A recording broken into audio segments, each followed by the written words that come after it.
If you've been following the fragrance game recently, chances are you've heard about Aromatix's new fragrances, the collaboration he did with French Avenue. These are two really great fragrances, and congratulations, Neeb, for being the first fragrance influencer to do a collaboration like this and get your name out there. But today I'm going to be giving you my honest feedback on these two fragrances and seeing exactly how well they perform. So if you're interested in that kind of stuff, let's jump right in.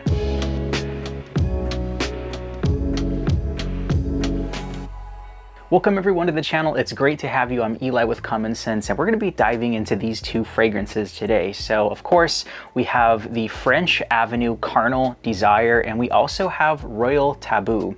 And I was super hyped to try these out, especially because these came from another creator. And let's check out this first one. This first one we're looking at is called Carnal Desire, and man, this box is so cool. Check this out. This flips open, and this badge right there on the front is actually part of the fragrance bottle. Yeah, unfortunately mine had a little QC issue. The hot glue kind of came off and it was leaking just slightly at the top of the bottle, but I'm sure they're gonna fix that with future batches. So as advertised, these are going to be extrait de parfum bottles, and as you can see, it's got this really cool texture on the outside. I actually quite like it. It's a very thick matte, and it's kind of raised, and it's not like a rubberized texture. It's more of a hard matte feeling on it. Love it or hate it, but I definitely think this logo on the front is striking. So let's check out this atomizer.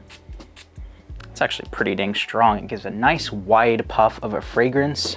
Now I have done some wearings of this fragrance, but I remember the first time that I sprayed this fragrance on my skin and on a tester strip, I remember thinking, this is basically just Oud Maracuja, just updated a little bit. But actually, I have spent some time doing it side by side. I don't have the original one, but I did compare it with the Azur Oud, this fragrance, the one that's also by French Avenue. And I gotta say, this is a lot more well-rounded. It is more clean, and it's a little bit more unisex. You definitely have that very strong leather, oud, and raspberry in the opening, but it's almost like there's this sponge sugar type of a vibe in there, and I remember, I think, seeing that on the notes somewhere, so that definitely checks out. It's a sweeter, more unisex take to that Oud Maracuja, and I like that it doesn't have that super bitter, rindy passion fruit that was in the Azur Oud. I think with time this may mellow out just a little bit more, but I do like the kind of cinnamon spices that they have in here, and it really does just have a nice creamy quality to it. I think the Azur Oud / Oud Maracuja is definitely more rose dominant, and this one, the rose takes a little bit more of a backseat, and instead you do have that nice raspberry and the leather in here. So I think if you own these two fragrances, they are going to be very similar, but if you don't like the real bitter vibe that is in this one, you want something more citrusy, a little bit more sweet and kind of well-rounded and more easy to wear, then I think this is definitely a great fragrance. In the dry down, you get a lot more of that leather, some of the patchouli comes out, and it becomes less sweet and it smells a little bit more earthy, and I love this dry down. In fact, it's almost reminding me a little bit of like a Tuscan leather or like just a Middle Eastern leather type of a fragrance, but it's quite nice. In terms of performance and the longevity, I do get quite a lot of performance out of this one. It goes really strong for about 4 to 5 hours, and it's more of a 12+ hour fragrance. I was actually quite shocked. I did about 5 or 6 sprays of this stuff, and it is strong. I just remember thinking to myself all throughout the day, man, this smells damn good, and I'm actually quite glad that I bought this one. So this fragrance in particular, I'd say this is a 9 out of 10 fragrance. It smells very easy to wear, and again, if you like those kind of oudy, sweet tropical fragrances, this is going to be a great one at about that $60 mark. And that one is Aromatix and French Avenue's Carnal Desire. And last but not least, we're checking out Royal Taboo, and I think I accidentally called this Royal Tobacco the first time that I talked about this. Whoops. Like the last one, it opens up and you have this really nice, classy style of a bottle in here. Thankfully, the logo is intact on this one and the lid is quite snug. So this particular fragrance is a very easy to wear tobacco fragrance. It's gonna be slightly creamy, it's cinnamon-like, and it kind of just smells like a powdered sugar, tobacco, and honey cinnamon bun, if that makes sense.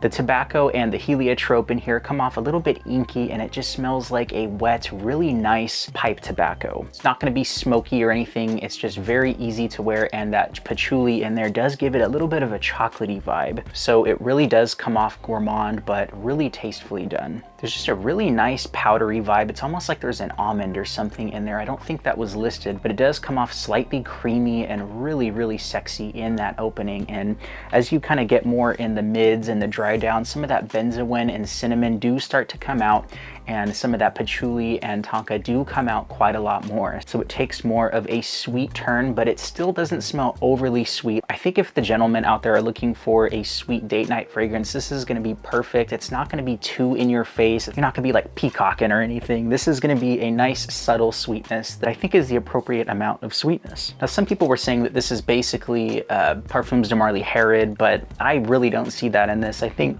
maybe it shares some of the same notes, but this is not going to be a one-to-one. In fact, it doesn't even really smell the same because that one has a lot more osmanthus, it's more peachy, and this one is just more of a subdued tobacco, warm, musky fragrance. And some people were comparing this to Creed's Centaurus, and it's been a minute since I've smelled that one, but it does smell slightly familiar, so it could be, you know, inspired by that fragrance, but I still think that this one is more of an original creation. So let me know in the comments if you agree with that, if you've tried this one and Centaurus. This one I do think is very easy to wear. I think it's more mass pleasing. It's not necessarily going to be a super daring tobacco fragrance, and for me personally, I feel like I wanted this to be a little bit more tobacco heavy, a little bit smokier, a little bit more intense, but I think if you want something easy to wear, you know, be more appropriate for more settings, then I think this is great. This one I'd probably have to rate a 6.5 to a 7 out of 10, at least for my personal tastes, but for the common man, I'd probably give this one a good 7 or 8. Either way, it smells very good. Performance-wise, this one sat a little bit closer to my skin. I got about 3 hours or so where it was pretty strong. It radiated, you know, about an arm's length away,